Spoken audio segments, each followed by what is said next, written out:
तो against the sky supreme के last episode में हम लोगों ने देखा था कि तेन्यू ने यूकिन को बता दिया था कि तुम्हारी याददाश्त को किसी ने मिटा दिया है। तो इस एपिसोड की शुरुआत में इस बात को सुनकर यूकिन बहुत ही ज्यादा शॉक हो जाती है और वो बोलती है, तेन्यू तुम्हारे कहने का मतलब है कि किसी ने मेरी मेमोरी को मिटा दिया है। तो वो कौन सी मेमोरी हो सकती है? क्या वो मेमोरी तुमसे रिलेटेड हो सकती है? क्योंकि मुझे तुम्हारे बारे में कुछ भी पता नहीं है, लेकिन मुझे अंदर से फीलिंग आता है कि मैं तुम्हें पहचानती हूँ, इसलिए ऐसा किसने किया होगा? क्या तुम्हें इस चीज के बारे में पता है? और साथ ही मैं इस चीज को देखकर थोड़ा सा शॉक हूँ कि अगर मेरी मेमोरी को इरेज कर दिया गया है तो तुम भी तो मेरे बारे में कुछ भी नहीं जानते हो। इस बात को सुनकर तेन्यू भी थोड़ा सा शॉक हो जाता है और वो अपने मन में कुछ सोचने लगता है और वो बोलता है, यूकिन मुझे भी तुम्हारे बारे में कुछ भी याद नहीं है, इसलिए मुझे अपने सोल सी को चेक करना होगा। और वो ये बोलकर अपने सोल सी को चेक करने लगता है, जहाँ पर उसे पता चलता है कि उसे सच में यूकिन के बारे में कुछ भी पता नहीं है।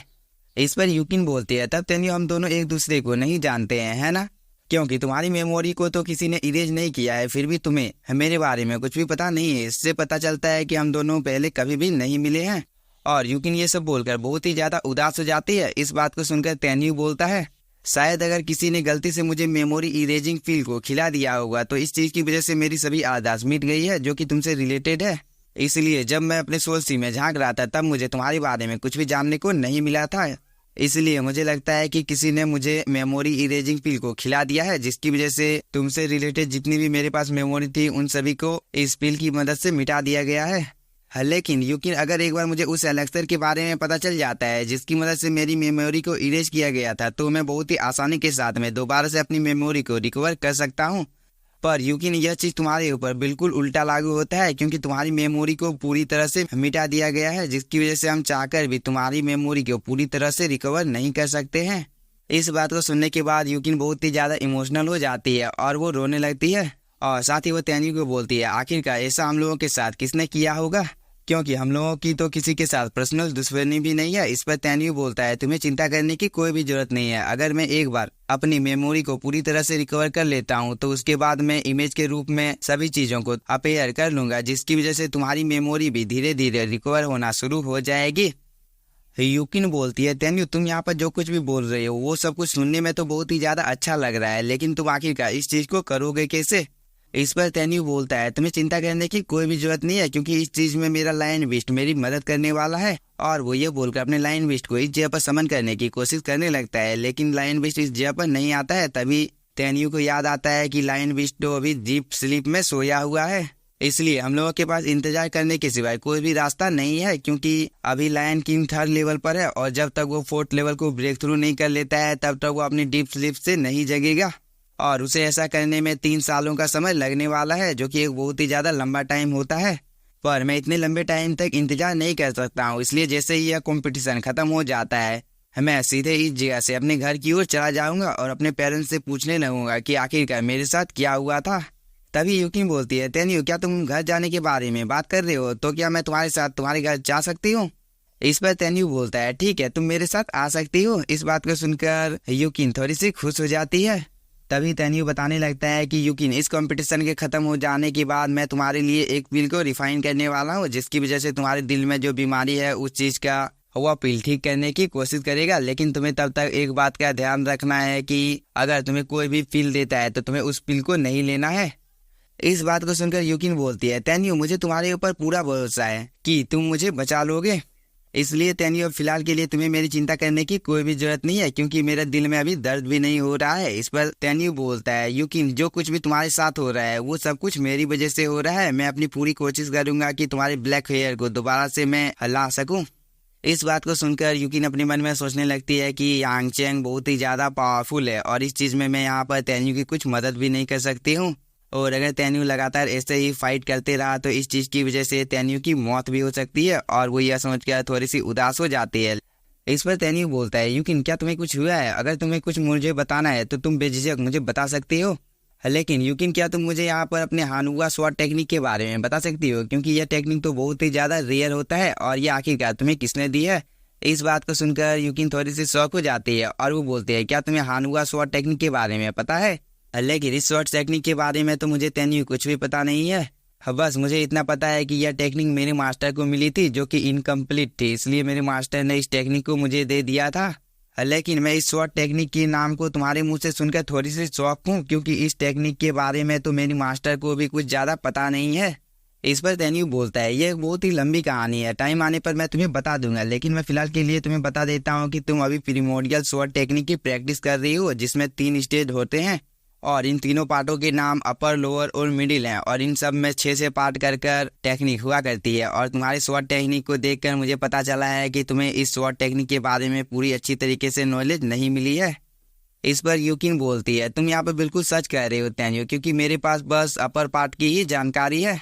इस पर तेन्यू बोलता है, इस चीज में मैं तुम्हारी मदद कर सकता हूँ, इसके लिए तुम्हें अपने स्वॉर्ड के अपर पार्ट को यहाँ पर अपेयर करना होगा। इस पर यूकिन भी बिना कोई टाइम जाए किए इस चीज को अपेयर कर लेती है और तेन्यू इस चीज को अपग्रेड कर देता है।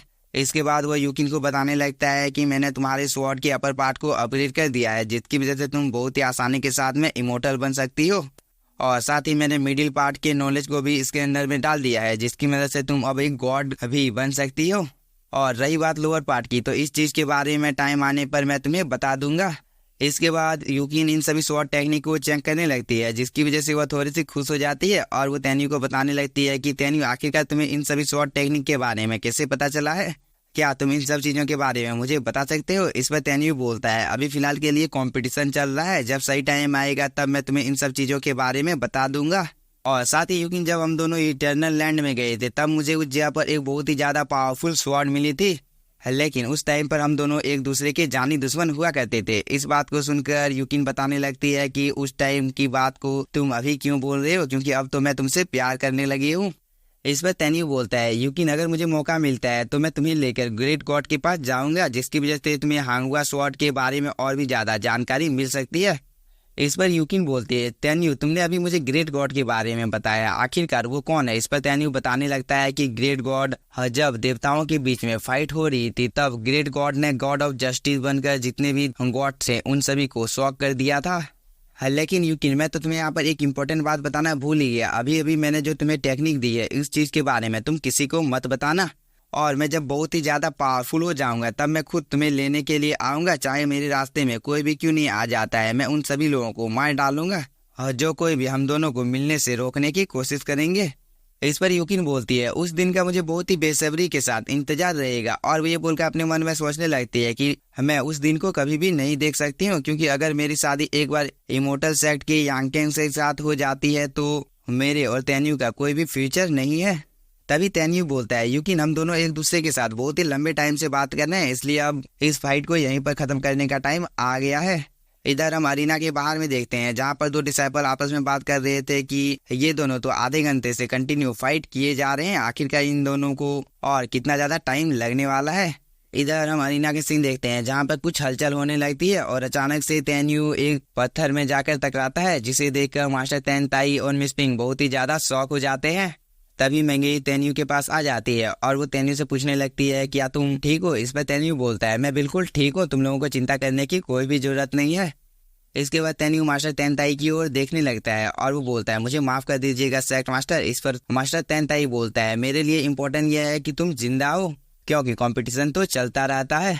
इधर हम यूकिन को देखते हैं, जो कि हम लोगों को कुछ देर आगे की बात को बता रही थी, जहाँ पर तेन्यू यूकिन को समझा रहा था कि तुम्हें इस फाइट को जीतना होगा, नहीं तो इस चीज की वजह से यूकिन मास्टर तुम्हें बहुत ही ज्यादा टॉर्चर करने वाली है। इस पर यूकिन भी ठीक है बोलकर अपने 2 स्वॉर्ड को एक्टिवेट कर लेती है और साथ ही यहाँ पर तेन्यू खुद को इंजर्ड कर लेता है और अपने प्लान के बारे में यूकिन को अच्छी तरीके से समझा देता है कि तुम्हें इस जगह पर बस एक्टिंग करनी है कि तुमने मुझे बहुत ही आसानी के साथ हरा दिया है।